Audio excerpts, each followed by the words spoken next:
Hi, gang. Hello, hello. Hello, my friends.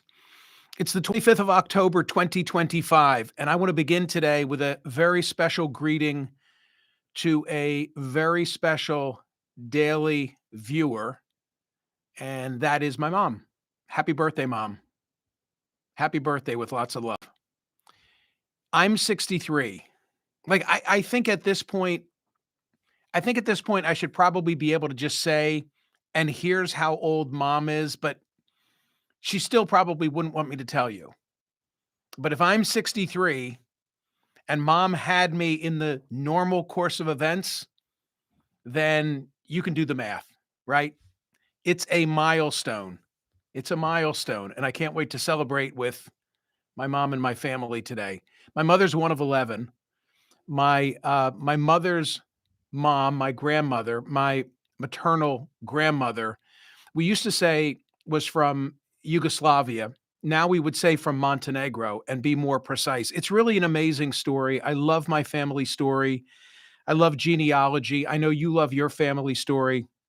They're all so special, um, and really a representation of the American dream because my mom's mother, my grandmother, lived to be 102, Nanny Grovich. And she came to this country with my Aunt Bess in her arms, less than 1 year old, on a boat, which came from Germany. My Aunt Bess is still with us. My Aunt Bess is still with us. 11 children. Mom had 8 sisters, one of 8 sisters, 3 brothers. Um, I'm trying to think of how many of the 11 completed a college level of education. I think two. I think two. My Uncle Rich and my Aunt Mick. And the rest all had children who they were so insistent. Like all 11 did well in this country without the benefit of advanced education, but were insistent on, you must go and get educated. You must go and get educated, even though it didn't stand in their way.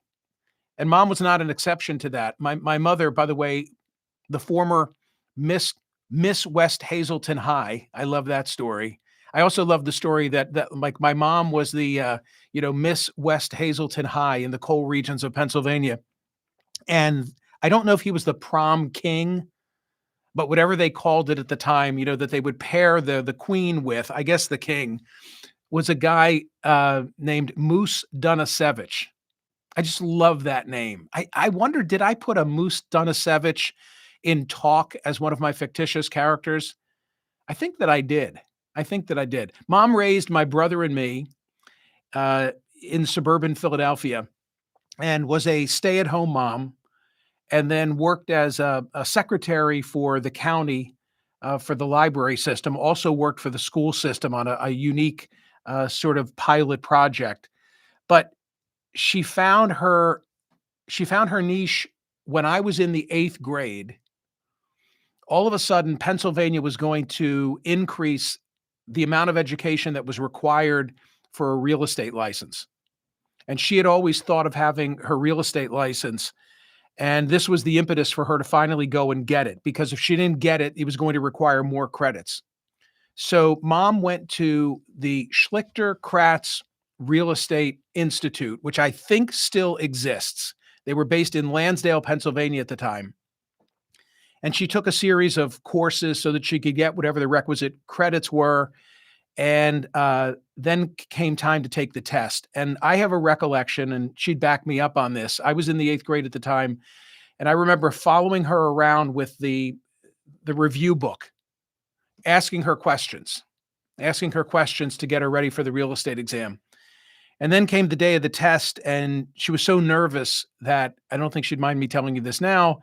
She didn't want to get out of bed to take the test, but she did get out of the bed and take the test. And she then started to sell real estate on a part-time basis and became immensely successful at it. And ultimately opened up her own. She became a partner with. It was, it's funny. Oh, I could tell these stories forever. I really just wanted to say, happy birthday, Mom. Love you very much, and see you later today. But I do want to say this: when my mom got into the real estate business in the, what would that have been, late 70s, it was male dominated. Like today, you think of it, I think primarily in residential real estate as a firm where as a field, pardon me, where women have really distinguished themselves, and they have. My wife is one of them. But my mom was a trailblazer at a time when it was still men. In the community where I was born and raised, it was the men who had those jobs.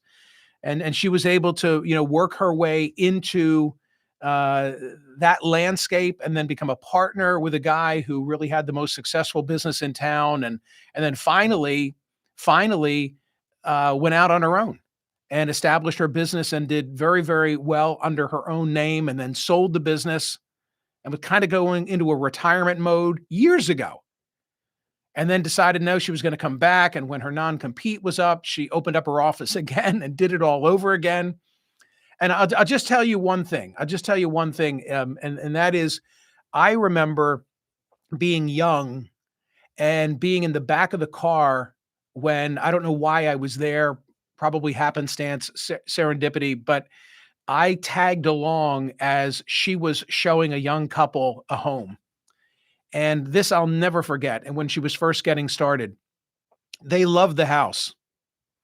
They loved the house. They wanted to buy the house, and she talked them out of it. And she talked them out of it because she thought that there were defects in the property and that it wasn't in their best interest. And it was a great lesson for me because she very easily could have just sold the house, but she didn't. But she didn't. So, yeah. Thank you for indulging me. Happy birthday, Mom. It's a big one. It is a big one.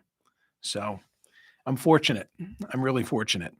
Thank you to my friends at Parks Casino in Shippensburg. I think the weather is going to be nice in the Northeast this weekend. Temperature's cooler, but a great time to go see the changing of the leaves. Go to Shippensburg and do some mingling.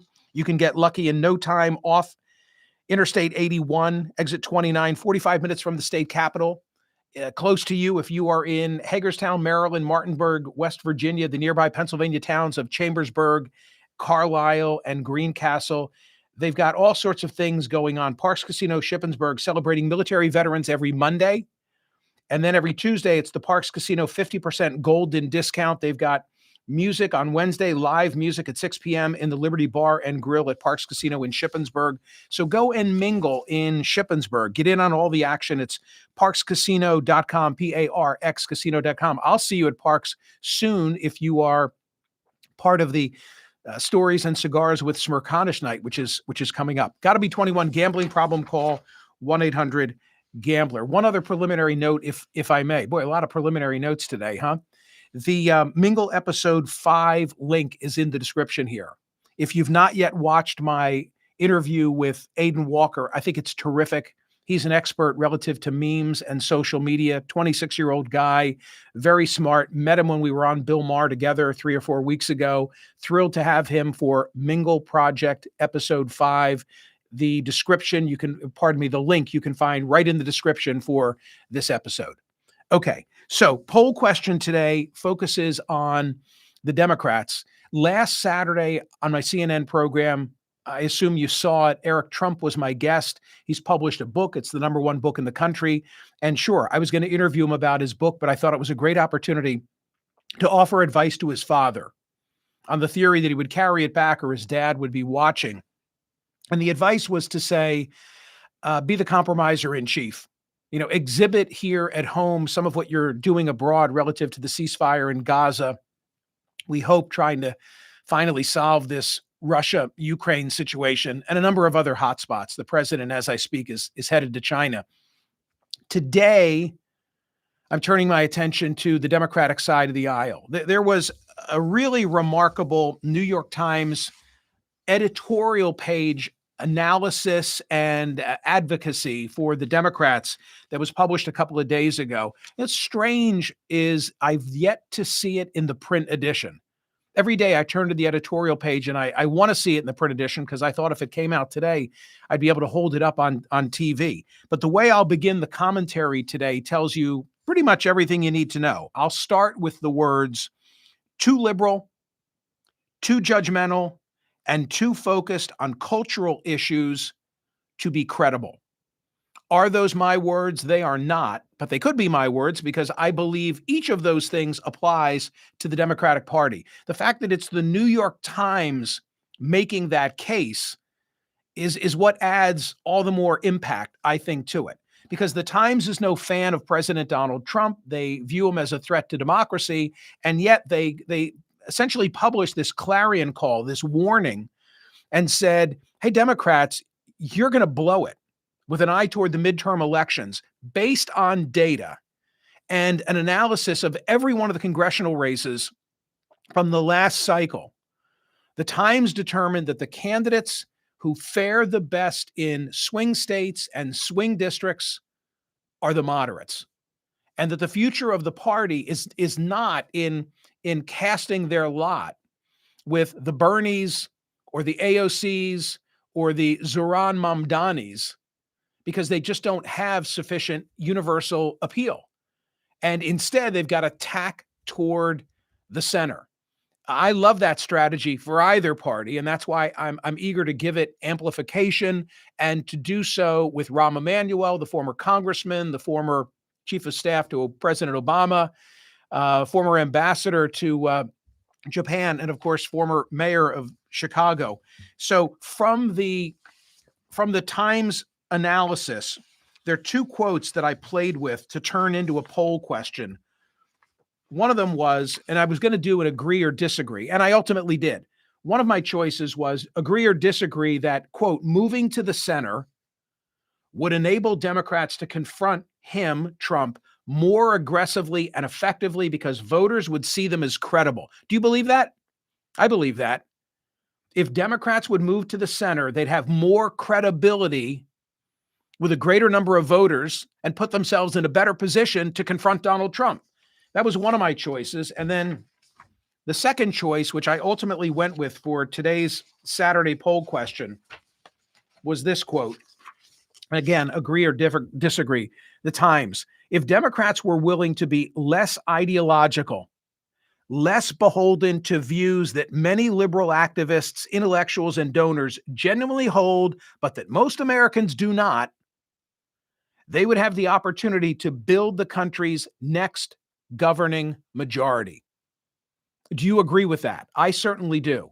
If they were willing to be less ideological, even if their leadership, even if their donor base wants that, they'd have a better opportunity to build the country's next governing majority. That's the poll question. Do you agree with the New York Times in making that case? I thought it was really significant, as I say, that it came from them. And in terms of making the case for centrism, there's this graph. As I'm reading this aloud, just think to yourself whether this speaks for you, because it absolutely speaks for me. The success of candidates, and then they had one example of an Ohio politician, demonstrates that America still has a political center. Polls show that most voters prefer capitalism to socialism. Yes? Right, of course. Worry that the government is too big. Yep. Also think corporations and the wealthy have too much power. Check, check, and check. Most voters oppose both the cruel immigration enforcement of the Trump administration and the lax Biden policies that led to a record immigration surge. Most favor robust policing to combat crime and recoil at police brutality. Most favor widespread abortion access and some restrictions late in pregnancy. Most oppose race-based affirmative action and support class-based affirmative action. Most support job protections for trans people and believe that trans girls should not play girls' sports. Most want strong public schools and the flexibility to choose which school their children attend. Yes, that's where most people are. And that's where both parties ought to try and get. So that's the poll question today on this Saturday, the 25th of October, 2025. Go vote at Smerconish.com. Thank you so much for watching. Make sure you've subscribed. Make sure you've subscribed to the YouTube channel. And in the description right here, you'll find the link to episode number 5 of the Mingle Project. I hope you're keeping up, sharing them with friends, watching them, thinking, speaking, deliberating. Can I tell you something? One final story about the Mingle Project. Yesterday, I do a lot of speaking, as you know, all over the country. And yesterday, I spoke to the 100 representatives of the 100 largest school districts in the nation, superintendents and board members.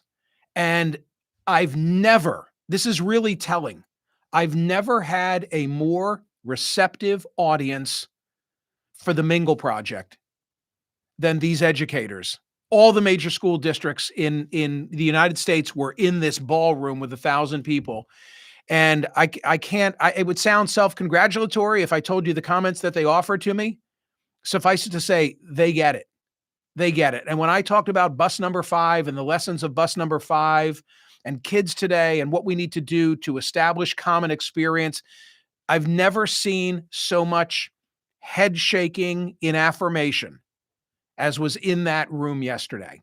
Made me feel good. It was confirmatory for me, but it just speaks to the importance of the Mingle Project and continuing on with this message of reestablishing common experience. So help me do that by watching these episodes and circulating them. Okay, share them with a friend. We've taken down any ads from them, with one exception, our friends at Parks Casino, because I got to pay for these lights and cameras.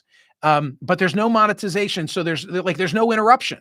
There's no interruption except maybe one commercial midway through. Please watch the Mingle Project. See ya. Thanks.